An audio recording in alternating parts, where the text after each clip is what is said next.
Ladies and gentlemen, welcome back to the True Life Podcast. Hope everybody's having a beautiful day. Hope the sun is shining. I have been trying to get this show off the air for a few days. Had a little run-in with our good friend called severe dehydration. So excuse me if I cough a little bit or I got some dark circles under my eyes. Back in action though, and excited to get to this. I want to introduce this particular podcast by talking about the title of the podcast is the psychedelics in the treatment of unipolar and bipolar depression. But I put an emphasis on bipolar because that is a sort of mental illness that has fascinated me.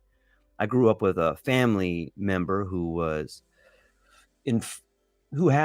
mental illness. I grew up with a lot of mental illness in my family. If you're like me, you've become a very interesting person because the people in your family are very interesting. And I got to see firsthand what it's like to live with someone who suffers from bipolar disease. I've seen the mania, I've seen the depression, I've seen the destruction, and I have seen the person struggle incredibly hard with their life. And so it's been something that's always fascinated with me. I think it's important to say I'm not a doctor by any means. I'm going to go through this article. I'm going to give my opinion on some things, but my opinion is just that. It's just an opinion. I've read quite extensively from like the DSM-5. I've spoken to lots of different people, and I've grew up with people who've had this particular disease. So I hope you'll enjoy going through this article with me. I'm just going to read through some parts, give some ideas about it. And my heart goes out to anybody who suffers with bipolar disorder or has been in a family that has it or is affected by it. And my thought is that potentially we can find some solutions to this particular mental illness. And so here we go. Psychedelics in the treatment of unipolar and bipolar depression. Several studies investigating the antidepressant effects of classic psychedelics, including LSD, psilocybin, and mescaline, were performed in the 50s to the 70s. These studies did not typically follow a double-blind and placebo-controlled design. That's because there's really no way to do that. If you take psychedelics, it's pretty easy to find out who's on them and who has the placebo. Thus, the overall efficacy in reducing depressive symptoms by 80%, giant number, in a total of over 420 patients, there's a key number there, should be interpreted carefully, rather as a positive signal than as robust clinical evidence. The international ban on psychedelics also ended clinical research with these molecules until the current revival in the 2000s. Soon, also clinical studies using psychedelics in psychiatric conditions with effective symptoms were initiated. In one of the first such investigations, the effect of a single dose of psilocybin as an adjunct to psychotherapy was tested on anxiety and depression in 29 patients with cancer. This particular study, it seems to me, is beginning to work with people at the end of life. So it's not actually bipolar, but you can imagine someone who is going through a terminal case of cancer or finding themselves on the cusp or knocking on heaven's door. You begin to have some pretty big questions. So that's where it kind of began. In this double-blind study with an active placebo-controlled crossover design using niacin, which is an interesting placebo, right? They're going to use niacin, which gives you the body flush.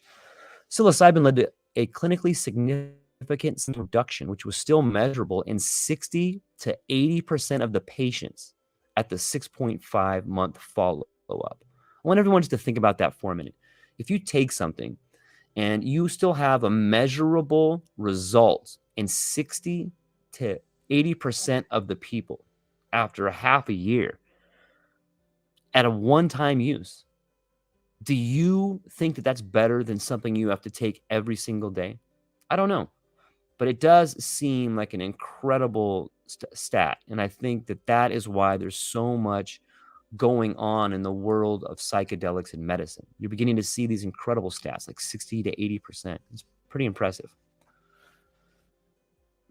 The authors identified the psilocybin-induced mystical experience as a main mediator of the therapeutic effect.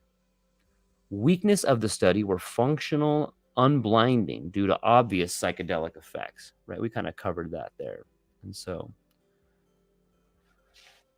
And and a small non-representative sample, both of which are typical for this phase of clinical psychedelic studies. In another study with 51 terminally ill cancer patients, a high dose of psilocybin compared to the placebo-like low dose of psilocybin also led to a decrease of depressed mood and anxiety with about 80% of patients. I'm going to skip down here to another part that I think is really relevant.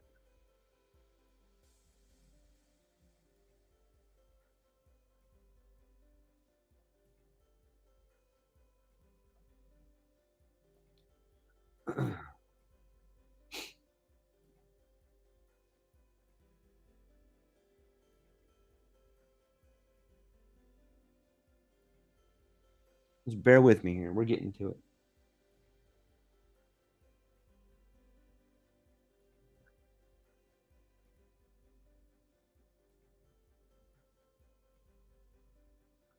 Okay, here we go. And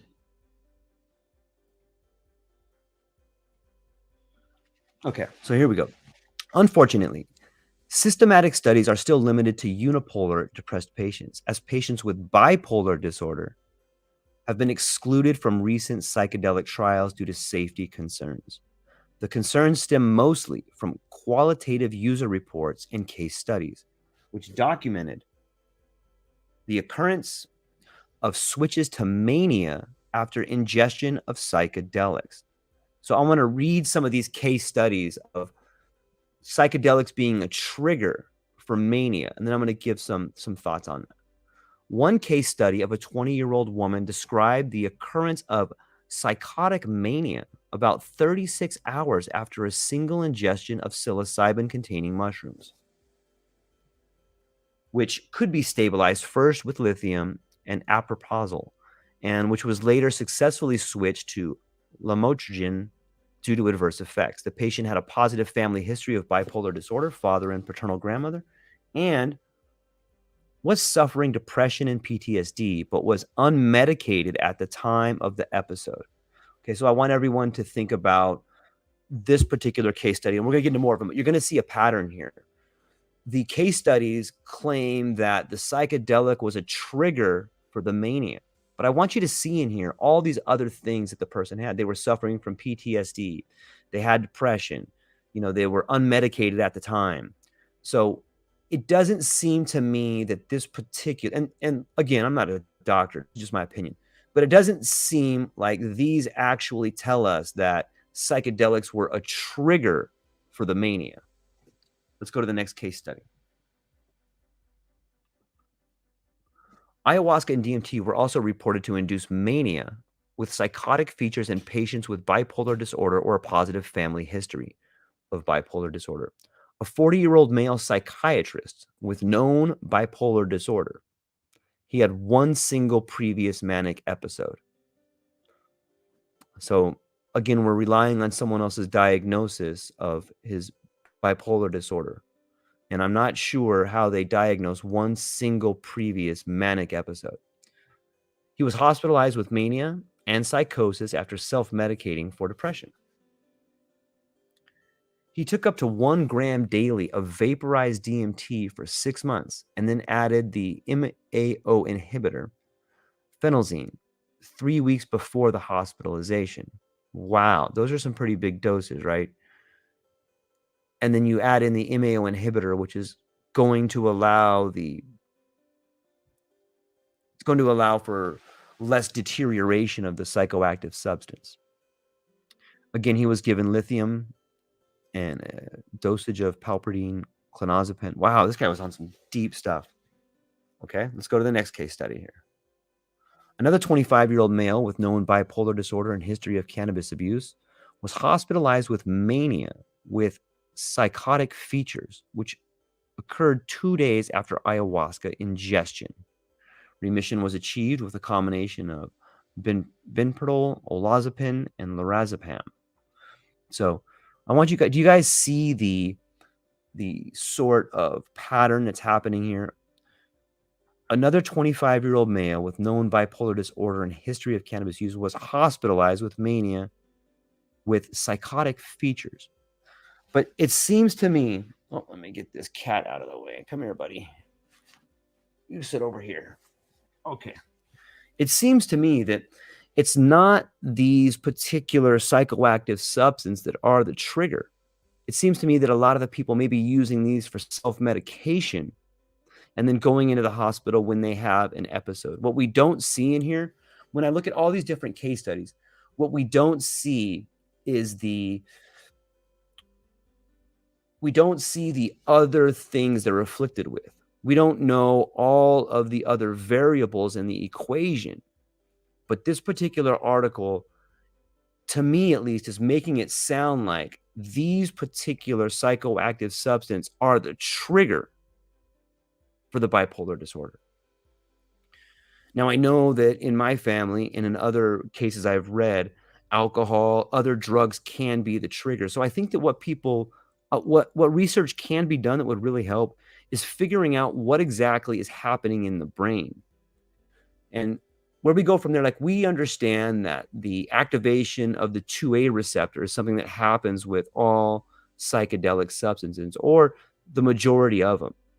We're seeing an increase in neurotransmitters, but I think that that's also what's happening in the brain of someone who's in a manic state. It's almost like someone in a mania is already experiencing a flood of neurotransmitters, already experiencing like a dopamine high or a adrenaline high. And so it's just very difficult to say that the psychedelic substances are the trigger for that. They may be, I don't know, but my idea, and it's just an idea, is that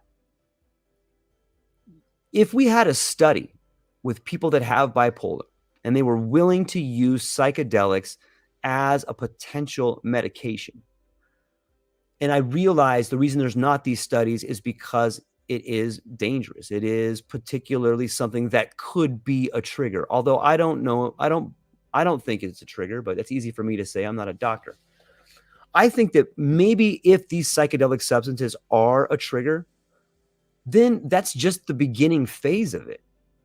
What we should be studying is maybe this psychoactive substance is the beginning of balancing out the bipolar disorder, because we're seeing increased functionality, we're seeing increased connection in the brain. So wouldn't it make sense that if the psychoactive substances are making greater connections, the first step is probably going to be a manic episode? It's probably going to link up all the centers of the brain in a way that the brain is used to functioning in a manic episode when it's that way. And if you think about it like this, for those people who have been familiar with the psychedelic environment, you begin to understand that the come up, whether it's through psilocybin or LSD or MDMA, they have this sort of come up period to them. And once you've done it enough, you realize that the come up period is a shifting in brain patterns. And you begin to see in the first hour, you begin to see yourself thinking differently. You begin to start seeing your environment differently. So someone who's bipolar, when they take the psychedelic substance, their brain is going to switch over to a different mode of thinking, a different mode of functioning. And that might be the default mode they turn to in a manic state. Now, I know what you're thinking. Well, great, George. What happens when they turn back into a depressive state? Well, I think that the psychedelic substances, if we could measure them, my hypothesis would be that in the first few courses, like let's say you did a psychedelic dose, maybe the best way to do it would be and I'm just spitballing here, is if you did one dose a month, and like let's say you did like a 5-gram dose. You take the first 5-gram dose, that may induce someone into a sort of manic state. What you would look for is, what is the regression back to the normal state of the bipolar person? What is the regression to the depressive state? Is that manic state that was triggered by a psychedelic substance, is that going to trigger a depressive state faster? Is it going to trigger a depressive state longer? Or is there something that we can measure in there to see it? I think what you would probably begin to see after a 3 to 6 month course of psychedelic therapy with integration would be a balancing out of the mania and the depression. I think it would stabilize it, especially when we look at the way in which integration and psychedelic therapy is happening with PTSD.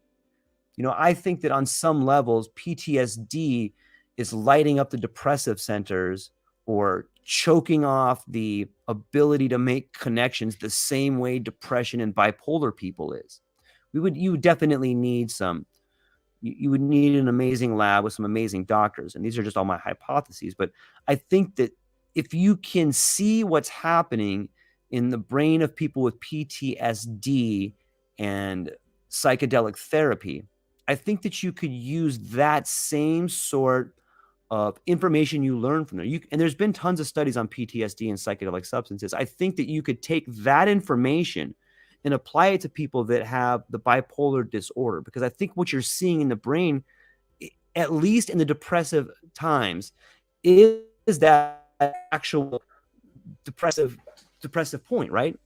And so let's talk about how I want to also talk about how integration with psychedelics PTSD could possibly present an alternative therapy for people with bipolar disorder. And I realize I'm not a doctor, and I realize the insurance claims to do something like this would be bananas. But just think about someone who, if you know someone who has bipolar disorder, you can talk to them when they're in a mania, and you can talk to them when they're in a depressive state, and they're like two different people. But I think if you could talk to someone who has bipolar disorder, and you can catch them on the third hour of a psilocybin trip, I think you could talk to both parts of the brain. I think you could talk to someone who is somewhat balanced out at that point in time. You would need brain scans to do it, and you could see what parts of the brain are lighting up. Now, that setting may be a little bit of an issue for someone who has this disease, but I think it's totally doable. And I think you can measure brain activity, and then you could have that conversation with that person. And once you could get that person, once you could have a coherent conversation with someone who is in between a manic state and a depressive state, I think you could begin to build a bridge right there. And you could begin to get that person to become aware of, hey, this is how I feel when I have mania. This is how I feel when I'm depressive. Hey, here's the way the people around me are affected by it. And I think that would be a very valid part of integration, is getting the person to understand how the people around them are reacting when they're in their different states, because that can be a variable that they use to understand where they're at in their feelings. That could be a variable they could use to understand where they are in their thought process. We do it all. As someone who doesn't have bipolar disorder, you and I do it all day long by looking at the looks on other people's faces, by looking at the facial cues, by looking at the way in which the crowd reacts to us, or the individual words react to us, or better yet, the way our words affect other people. If you look at someone is in the midst of a mania or a manic episode, the language they use it's either incredibly flowery, dreamy rhetoric about potential things that may happen, but probably never would happen. But it's so captivating. It's almost immeasurable in its scope of possibilities. It's this beautiful dream that is so passionate, you're pulled into it. And then on the flip side of that, in the depressive state, it's usually no words at all. But I think the people that find themselves in the midst of a manic episode could really benefit from understanding the cues around them. And I think that could be accomplished with the psychedelic integration. I think that, and let me give you guys a foundation for why I'm saying the things that I have. I grew up in a household where my father suffers bipolar.